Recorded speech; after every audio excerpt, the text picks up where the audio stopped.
Greetings and welcome to the latest episode of Si Yo Fuera Una Canción, If I Were a Song. We are a community-based podcast and radio show in which people of Santa Ana, California tell us in their own words about the music that means the most to them. I'm Elizabeth Le Guin, your program host and director of this project. The project is based on my conviction that we people in the modern urban world need to learn to listen to one another, and that music and all it brings us is the perfect place to begin. My name is David Castañeda, music researcher here for the Si Yo Fuera Una Canción podcast. I'm so happy to be a part of this project, using my scholarly training and my performance experience to bring you the stories, music, and lived experiences of those living right here in Santa Ana. In this interview with Marilynn Montaño, I was especially moved and inspired to hear about the ways in which Marilynn's life has revolved around books, writing, and the institutions that support them. This, our final interview for 2021, is dedicated to the power of words. Words can save lives. They can give our lives a path forward, a reason for being. And we all create new worlds with our words every single day. All right. Welcome, Marilynn. I am thrilled to be interviewing you and getting to know you a little better through this interview. And let's start right off. If you don't mind introducing yourself to the listeners, your name, if you're comfortable sharing your age, that would be great. And tell us a little bit about your connection with Santa Ana.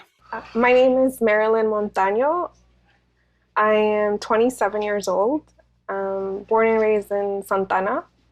And how I got to Santa Ana, I have to first address my parents, because my parents migrated from Puebla, Mexico to Santa Ana around the early 90s, late 80s.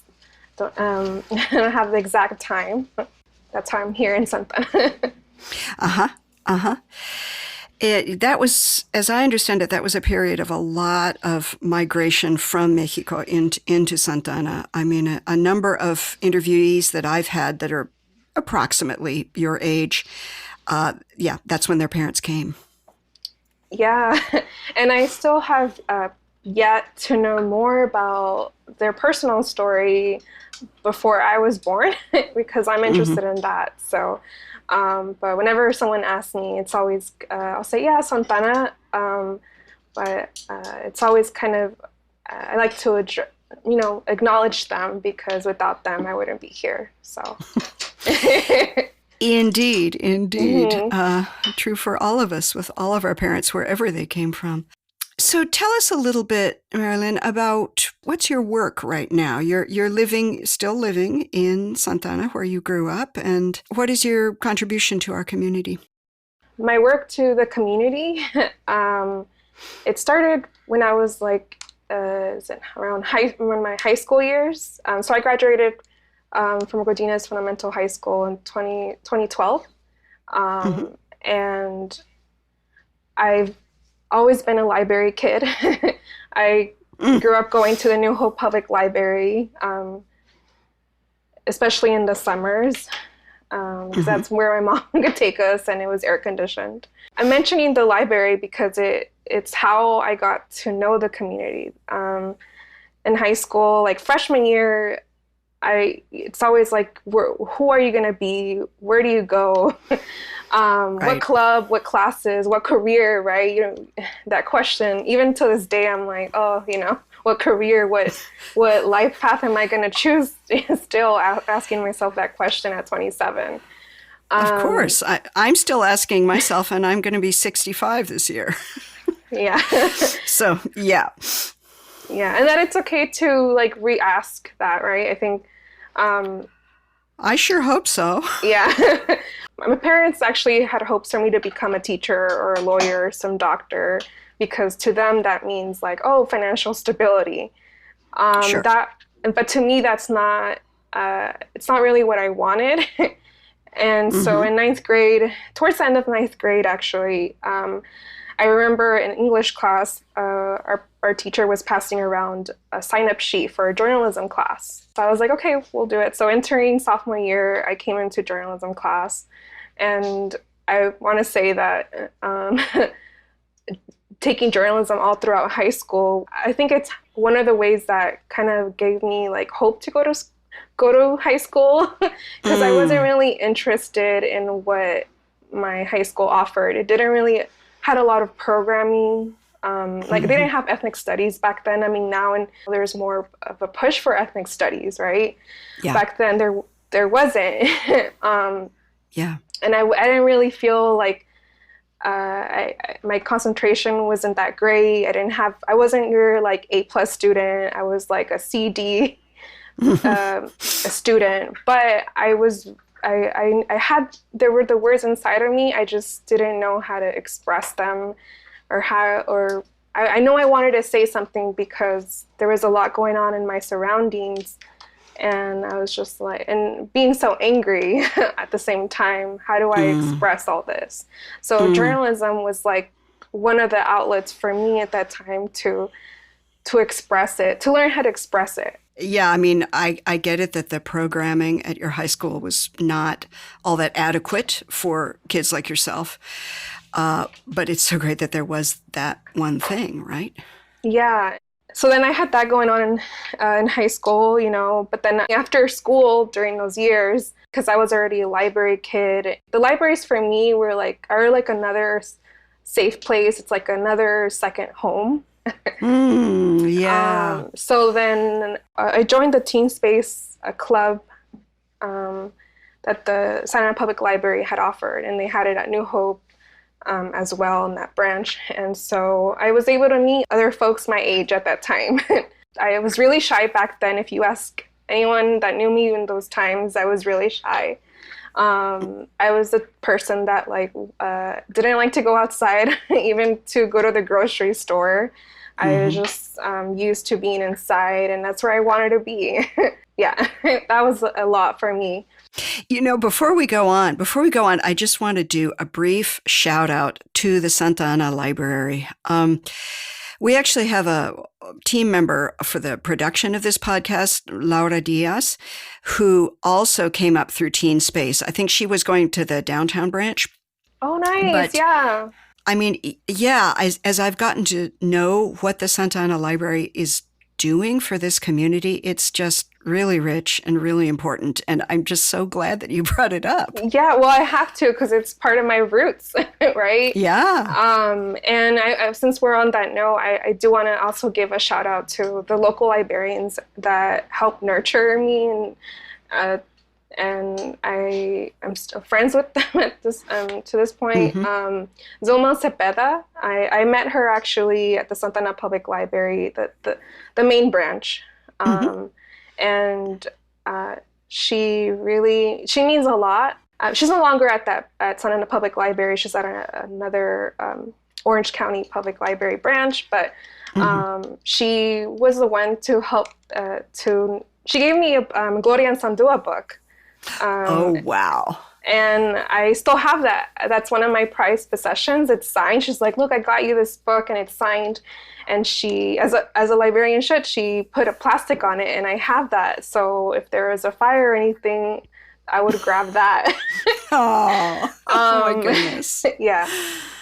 Which book was it? Which one? This bridge called my back. Esta puente mi espalda. Yeah. Oh yeah.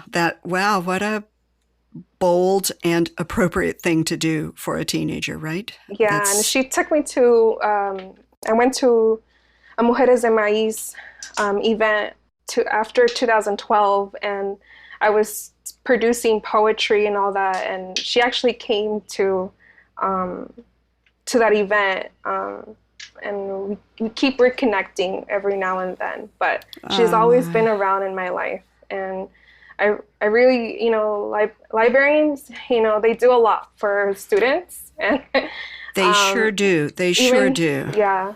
So she did a lot. She means a lot to me. So, yeah. I'm so glad this came up. It's what a nice note to strike at the beginning of an interview is the importance of libraries, and importance of these safe spaces where all kinds of information are available, and then these amazing people who are the librarians.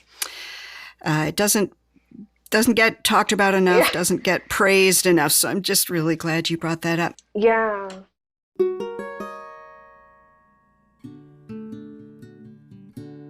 Knowledge is power, and the history of libraries shows it. Up until the 19th century, libraries were private collections in the hands of the powerful or linked to powerful institutions like the church. Literacy was once an index of wealth and influence. Even today, it is closely tied to economic well-being. Some rare individuals among the wealthy and powerful have seen value in the general dissemination of knowledge through libraries. Thus, in 1640, the Bishop of Puebla, Juan de Palafox y Mendoza, established the Biblioteca Palafoxiana with 5,000 books from his private collection, under the condition that they be available to any reader. This makes it the oldest public library in the Western Hemisphere. However, it's important to bear in mind that the literacy rate in 17th century Nueva España was well under 10% and included virtually no women or indigenous people. Here in the United States, the first free public lending libraries were established in New England in the 18th century, where literacy was probably around 50%. But again, we're talking about white men. There are few more telling recognitions of the power in knowledge and in literacy than the fact that enslaved persons were prohibited from learning to read or write. In both the USA and Mexico, literacy rates continue to improve, though it has been a slow climb in Mexico, where as late as 1950, less than half the adult population knew how to read and write. There are at present about 9,000 municipal public libraries, like Santa Ana's, in the USA, and about 7,000 in Mexico. No library is truly free, of course. Those in the USA are supported by local and municipal governments using tax dollars, while in Mexico, libraries are part of a federally administered system. It's not incidental that they are all a not-for-profit model. The benefits of libraries are not easily quantifiable, but they tend toward greater social equality rather than individual gain. Marilynn's account is similar to others I've heard from other young people about the quietly life-affirming space provided by local libraries and the paths toward dignified futures that emerge from such spaces. In my opinion, public libraries are one of the linchpins of civil society, among the most unqualifiedly noble institutions still available to us.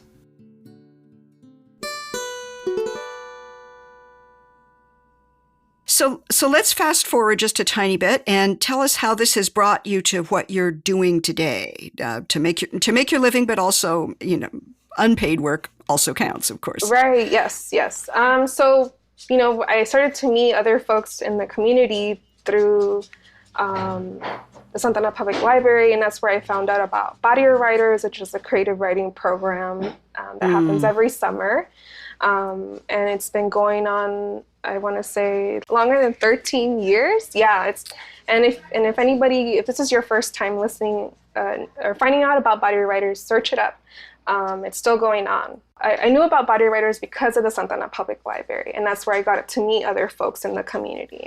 And because at that time, Barrio Writers, it got hosted at El Centro Cultural de Mexico. And that's how I got to meet other folks in the community from that space. And I met folks from Raiz, which now they're called Resilience Orange County.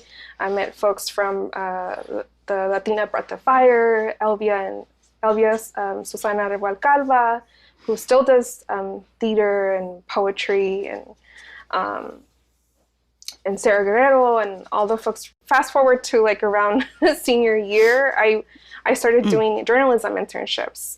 I was the second student actually to ever intern from the Santa Ana School District at the Orange County Register, because back then they didn't have a program like that. So yeah, I at the time I was like, I'm gonna do journalism. I'm set, right? Back then I was like, who do I go to ask about what it's like being a journalist, right? There was these connections, and I actually got directed to meet Teresa Cisneros at the Orange County Register at that time. And then, so I was under her mentorship and Ron Gonzalez at that time. So from there, I was like, so what do I report on? Well, I'm going to report on what's going on in Santa Ana. at that time, my focus, I wanted to do more like arts and culture. So I remember like I would ask a local artist to interview them, and we would meet at Calacas at that time. It's no longer there. But I always remember that because that's where I would ask folks to, if they want to get interviewed, I'm like, let's meet there. And we'd go and we'd talk, and I would, have my notebook, and we would do the interview. I went from the Register, then I went to the Voice of OC. It was a short internship, and they're also local. And then I went on to the OC Weekly back when they were in Red Hill. They all have a unique story, but I really enjoyed my time also at the OC Weekly. I think I reported on the OC Dream Team back then. They had an event, and I wrote about it. But I was also becoming involved in my community. And so for journalists, it's kind of like you can't really get involved if you're reporting, or I don't know, it's like that mix, right? So I had to choose. So I decided I want to get involved in my community. But at the same time, when I was deciding to do that, even in folks in my community, because they had seen me being mentored, or that I was a part of the journalism world, they were like, is she trustworthy, and it hurt. Yeah. I think that's a really interesting thing that you're pointed at right there. And I want to see if I can articulate it a little further, because journalists are supposed to be, I guess, objective would be the word, right? There's always got to be like you're one step back kind of looking at what's going on. And, I do wonder how realistic that actually is. I think the idea that we can somehow magically be free of bias, I question. Please keep going, because I'm interested to hear how you might have closed that gap, or how you might be working at closing that gap between being supposedly objective and being genuine about where you are and what you believe in. Well, I think that also messed with my mental health as well, because it put me in a place where, like, am I trustworthy? And you carry that. Generally, I wanted to report on what's going on. And for me, it was like arts and culture. I don't feel like there's enough reporting on what's going on in our community, but also I was like, but I'm also part of my community. I'm also an artist as well, right? So I was like, I think I was fumbling through that, or I was, not going to say fumbling, but I was always in between that. It's really, really tricky. I agree. Marilynn, what do you do right now? I'd love you to be able to give a shout out to the place where you're working right now, and the work that you guys are doing in the community. So currently I'm a bookstore manager, events coordinator en masse at Libromobile. We are an arts literary cooperative. We are located in Calle 4, downtown Santa Ana, in the alleyway on 4th and Spurgeon. And we're open Tuesday through Saturday from 12 to 6. We're also open virtually 24/7 through our website, which is libromobile.com. Cool. We always link to websites and community resources that our interviewees mentioned. So that'll come up on our website when your episode is published. Nice. That is cool. And you guys run a gallery as well, I understand. Yes. So Crear Studio, which is a BIPOC art gallery run, is part of Libromobile. So whenever you're supporting the bookstore, know that you're also supporting an art gallery. Orange County has art galleries, and they're mainly, a lot of them, hold space for white artists or led by white folks, and they don't make space for BIPOC folks. They don't make space for them in their art galleries, right? They either probably work behind the scenes, or gallery, right? Yeah. Yeah. When you have a community that is in some ways vulnerable or endangered, which I think it's safe to say that the BIPOC community here in Santana, as in many other places in the United States, it is both important to get recognition and support from established, which often means white-run organizations. And at the same time, it's equally important to resist them and to reject them. And rare is the established organization that can accommodate that. But then now we're here now, 2021, to our own space. We're on 5th Street. Our studio is on Instagram, and you can follow us as well. And we are featuring local BIPOC artists that, have never gotten the chance to show in their own city, and that's sad. Like, for instance, there's Albert Lopez. He's the first who got to exhibit here at our studio recently, and his show was called El Baile del Dólar que Nunca Tuve, and you can still see all that virtually through our studio. Albert Lopez got to show all around, right? But not in his own city where he grew up in until now. And he actually has a piece that got picked up by Cheech Marin. So anyways, it's like for Crear Studio, we want to change it up, and there's a lot of, amazing members behind Crear Studio. The founder is Sarah Refal Garcia. She's the art gallery owner. And so, look it up. I want to move us forward now to some music, because we've been talking for 32 minutes and there hasn't been any music yet. And music is one of those things, I will say, that can move us forward and unite us where words might separate us. So, and that's one of the reasons that this podcast exists. So, Marilynn, you chose such amazing music. The music you chose makes me super, super happy. It's in two very different ways, because the two selections are really different from one another. So let's start with the first one, which you chose to represent where you come from. And you want to tell us a little bit about that selection? Yes. So I chose the song Mija by Val the Wonder. When this song came out, I know when I like a song, I replay it so many times until I get tired of it. And so I replayed the song probably like on my way to work and on my way home so many times. Anytime I can find to listen to it, that's how much I loved it when it came out. So wow. Mija, which translates to daughter, I hear Mija at home, and that's what my dad calls me, and it's very endearing. And this song, choose a song of where you come from. And that, for me, is always like, it's so easy to say Santana, right? But then also, there's so many layers behind that. And this song, for me, it reminds me of my dad more. My parents, but my dad more. And now as a 27-year-old, I have a complicated relationship with my own father. Let's listen to it. Yes. Dream big, mija, yeah. You can see the world. Everything the sun touches is yours. Don't focus on this place, nah. Dream bigger than anything, then focus on that race. You were meant for big. Yeah, I'm talking real loud. Got me feeling like your dad, real proud.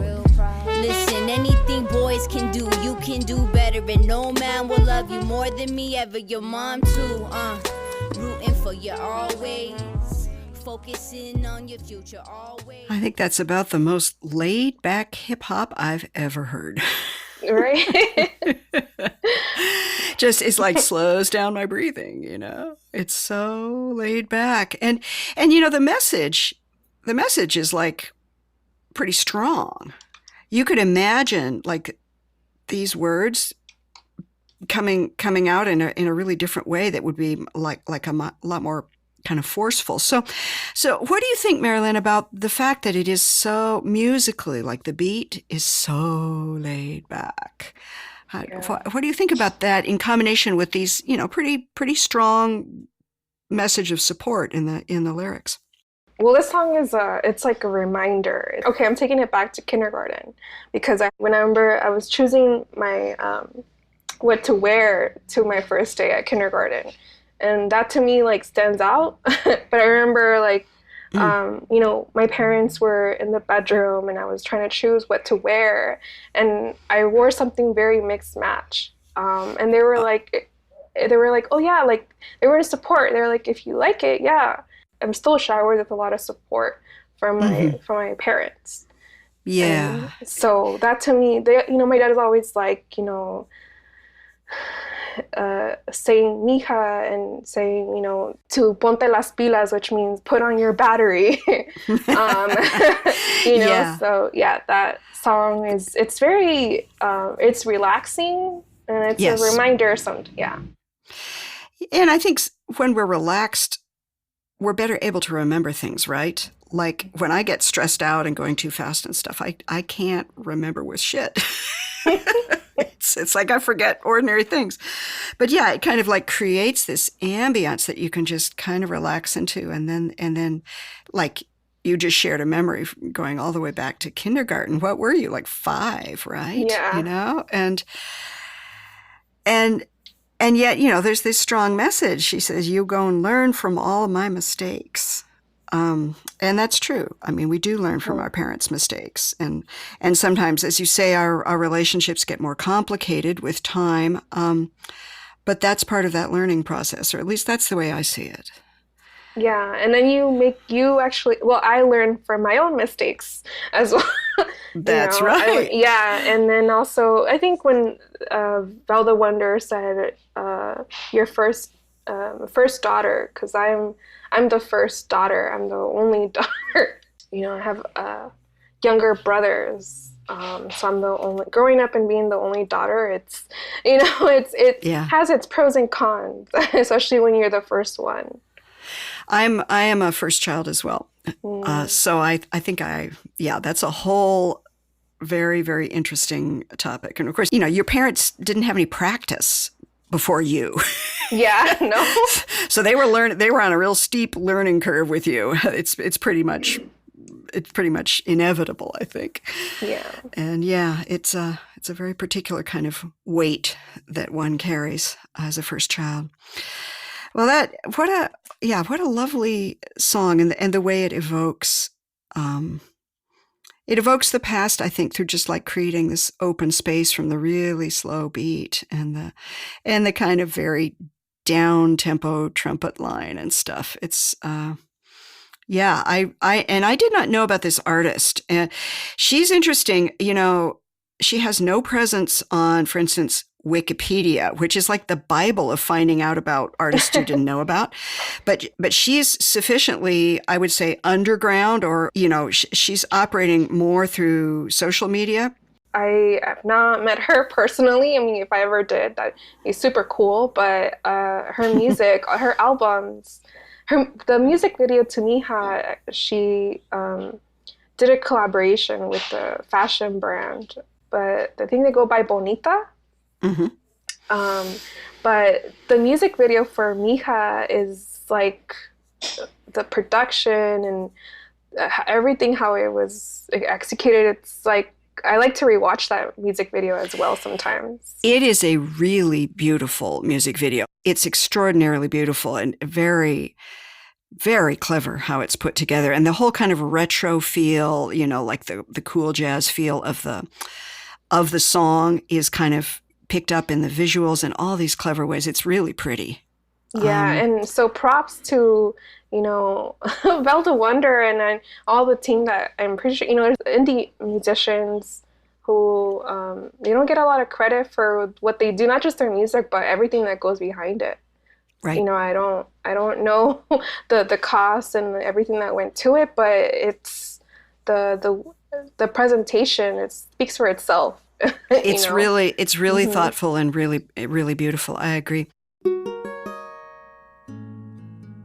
Very much like the East Coast, the West Coast also developed its own style of hip-hop and rap music. In many ways, the West Coast sound of hip-hop and rap, just like the East Coast sound, reflects the societal and cultural events within which the music developed. Many point to the Watts riots of 1965, spurring Bud Schulberg to form the Watts Writers' Workshop, which was intended to provide a space for community members to express themselves freely in the face of such a horrendous event. This workshop gave rise to the Watts Prophets, which is seen as one of the principal antecedents of hip-hop on the West Coast. In the 1970s, DJs began to create partnerships and production companies, such as Alonzo Williams and Roger Clayton's Unique Dreams, which would later become World Class Wrecking Crew and Uncle Jam's Army. These companies would play some of the most influential shows in venues across Los Angeles. It would be with these companies that artists like NWA, Dr. Dre, DJ Yella, and many others would first be discovered and developed. Through the 1980s into the modern day, the Los Angeles hip-hop and rap scene continued to change in response to the communities that support and keep the music alive. This included artists enjoying national and international fame, as well as so-called underground artists. As of August 2021, a documentary entitled Where We're From, Rise of LA Underground Hip-Hop was released for streaming. A link to this amazing documentary will be included with the show notes for this episode. We highly recommend it if you might be interested in the Los Angeles underground hip-hop scene. One such underground artist is Vel the Wonder, although she has enjoyed a rise in popularity and commercial success recently. Originally from Baldwin Park, Vel the Wonder began as a graffiti artist, later developing her masterful command of freestyling, that is, improvising spoken phrases in the moment, after studying underground hip-hop and rap. Her music has been described as challenging, as she is unafraid to focus on the traumas that women face in today's society. Most recently, Vel the Wonder's Frutas was used in HBO's Euphoria, gaining her national acclaim. Vel is definitely an up-and-coming star, not only in the West Coast scene, but also in American popular music.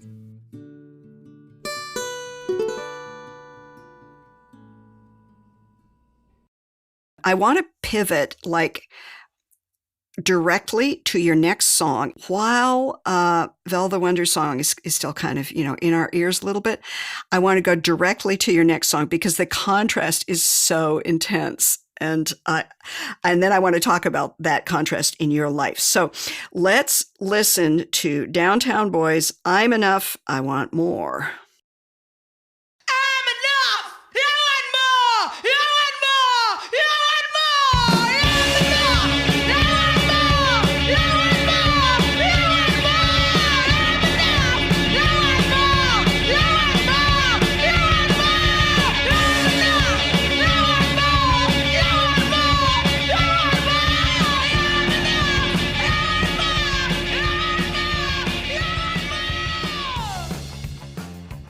Whoa. Tell me how this song came into your life. Yes. Well, it's interesting because I didn't know about this band until someone who I once had a long-term relationship with. They put me to this song. Well, the songs of the band, and then from there, I was like, I love this band. So now I'm like, whenever I'm like, I need some not just some reminders also, but like to get pumped for whatever I'm doing, or I go to some of their songs from Downtown Boys. So here you have a band from Rhode Island empowering a 27-year-old from Santana, California. As far as I can tell, they are a multi-ethnic and somewhat bilingual band, right? Yes. But yeah, I noticed the Rhode Island piece and it was like, what? But, you come from where you come from, but to get to this, I don't know. It's like, yeah, this is such energetic music. It really could not be more different than your first song. And I remember because the reason why that person who put me on to this band to listen to, they're like, this reminds me of you. And so I thought that was interesting back then. But now I'm like, well, yeah, because I was trying to decide which song to choose from Downtown Boys. Because it was between I'm Enough, I Want More, and Wave of History. Which is another good one.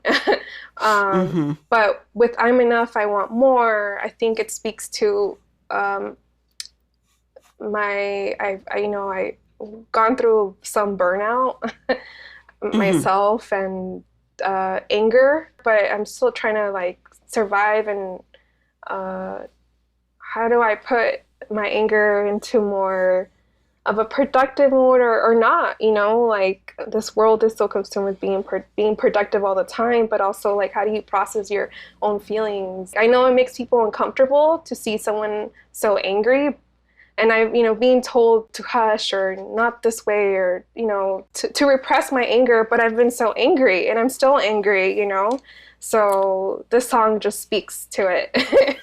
It absolutely does. And, it's not lost on me that the lead singer is a woman, and she is a woman who knows how to shout. And I mean that actually, like, technically. It's like shouting the way she does for this whole song, which is over 3 minutes long. I mean, I couldn't do that. I would start coughing and my throat would seize up. It's actually a technique that you have to learn. Yeah. And a good punk singer knows how to do that. And it's so powerful to just hear a woman shouting angrily for 3 minutes, because I'm going to the gender aspect of this, I think, more than anything. Yeah. Because it cuts across different cultures. Your upbringing, my upbringing is very different. Many upbringings, women are supposed to be quiet. Yeah. And it affects all of us. And this lady, what's her name? Victoria Ruiz. Victoria, yes. She's like, nope, I'm going to shout and you're going to listen. And she does it so well. It's like, I when I was listening to this song, I thought this is like really attractive punk music. And then I thought, but I think punk music is not supposed to be attractive. This is the first punk music to be featured on our show, something which I admit kind of surprises me given the amount of counterculture that our younger interviewees are invested in. Downtown Boys has been in existence since 2011, and they've had a fair amount of success. A fact that brings contradictions, of course, for notions of success are flatly antithetical to a punk ethic. Part of a 2017 press release shows them grappling with this contradiction, and I quote, "Downtown Boys are keenly aware of the increased visibility and credibility that comes with signing to a corporate media conglomerate such as Sub Pop. They are using this platform as a megaphone for their protest music, amplifying and centering Chicana, queer, and Latinx voices in the far too whitewashed world of rock." This begs the question of the extremely problematic correlation in U.S. American culture between having a voice and having money. It's easy to accuse artists of selling out, and of course many do. On the other hand, the Downtown Boys won't serve their goals by remaining obscure and relinquishing their megaphone. Not that Victoria Ruiz needs a megaphone. Yeah, no, it's trying to send a message, right? Okay, like for instance, housing, and like low-income housing. Because still to this day, there's artists in our community that are, I'm personally struggling with housing.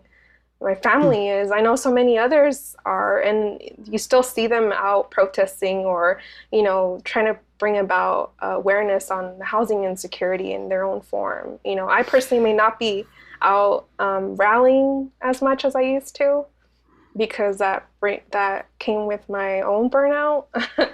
Well, yeah, and there's so many different ways to do this work. I mean, getting out on the street and chanting and banging drums is super important. It's not the only way. And I'm really glad that you brought this around to the housing thing, because that's been huge in Santa Ana very recently. Just very recently, the city council finally, grudgingly, but they did vote in rent control, which is a big thing. And now, of course, there's a counter push from the Apartment Owners Association, which, yet more fighting is going to be necessary to make sure that money doesn't carry the day against the needs of people who don't happen to have money.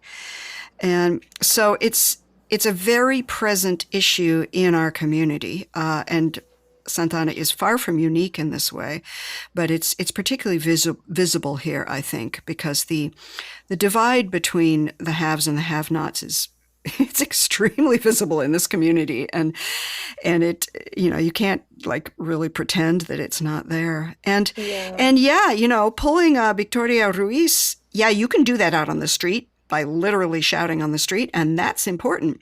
Yeah, very important. it is very important, but, and I say this again, it's not the only way. And there are ways to shout that are not physical shouting.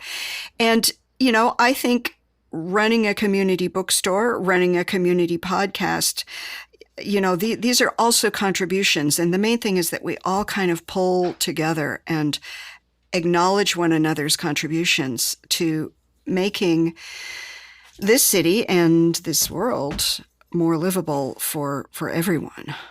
Yeah, and that's why, with on the note of Libromobile and Libromobile, where we're at, it's very interesting as well because we're in the downtown area and trying to remain, or like the quinceañera shops, they're trying to make it. For example, Albert Lopez's show, his suit, where was that suit bought? It was bought from a local bridal shop in the downtown area, from the Latinx shop. It's so interesting to me.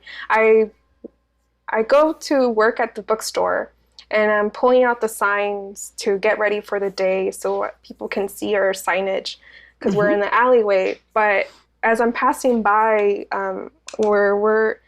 it's by the playground in the Michoacana, that area where the carousel used to be. I'm passing by that area constantly, but also that's where I protested along with other community folks. And now I'm here pulling signs, right?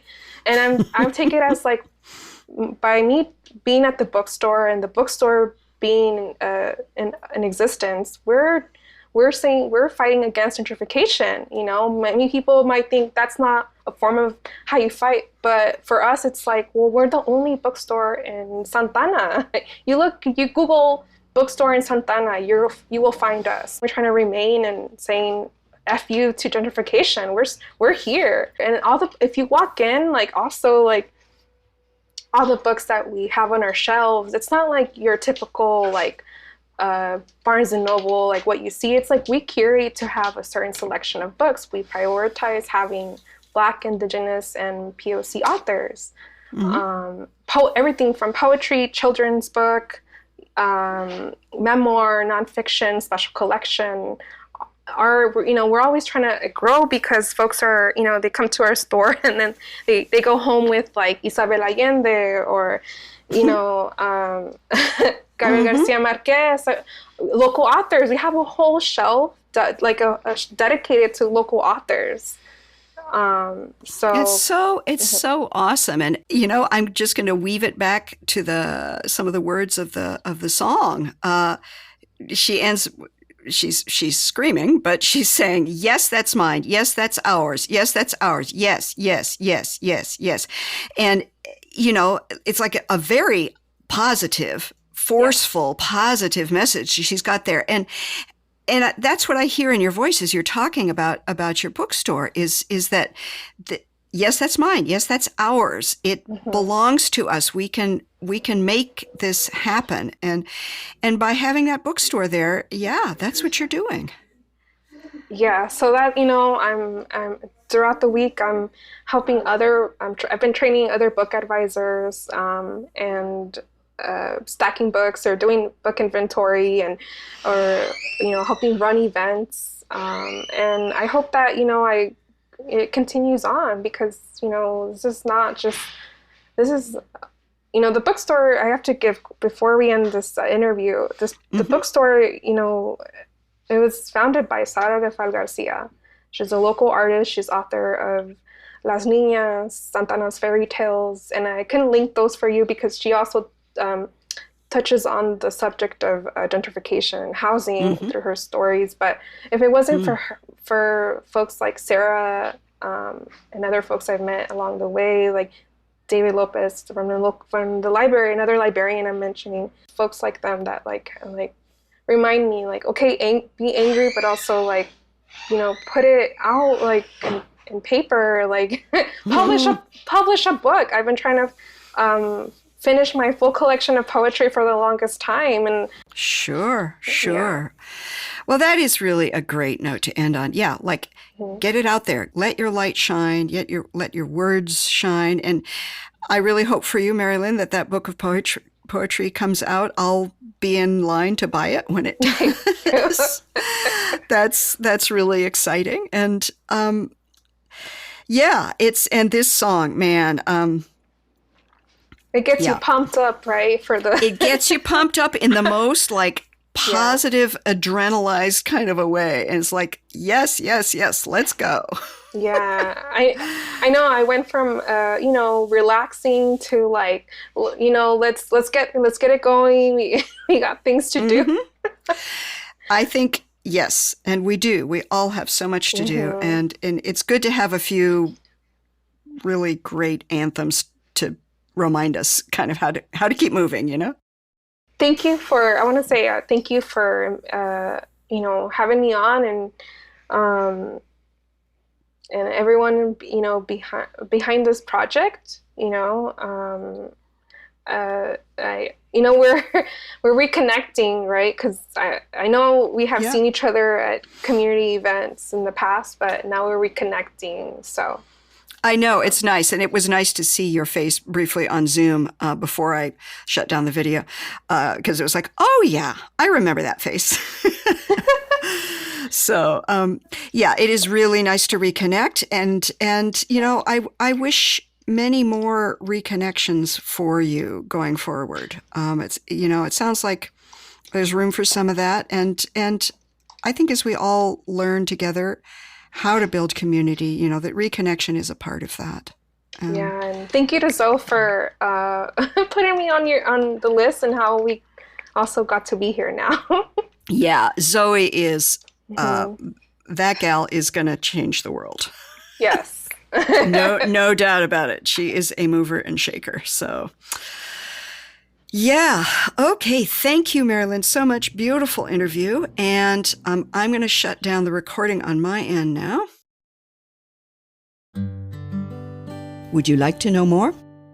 On our website at siofuera.org, you can find lyrics to the songs we discuss, our blog about the issues of history, culture, and politics that come up around every song, links for listeners who might want to pursue a theme further, and some very cool imagery.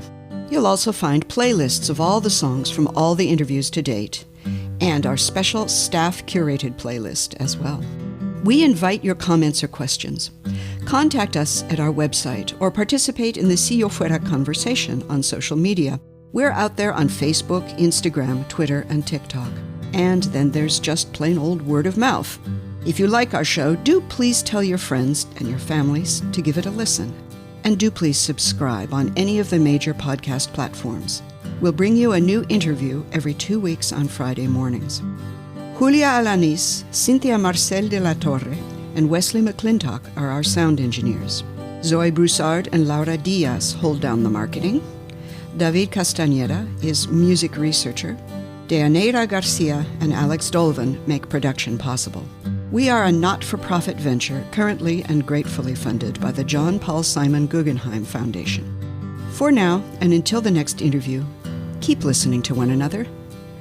I'm Elizabeth Le Guin, and this is Si Yo Fuera Una Canción, If I Were a Song.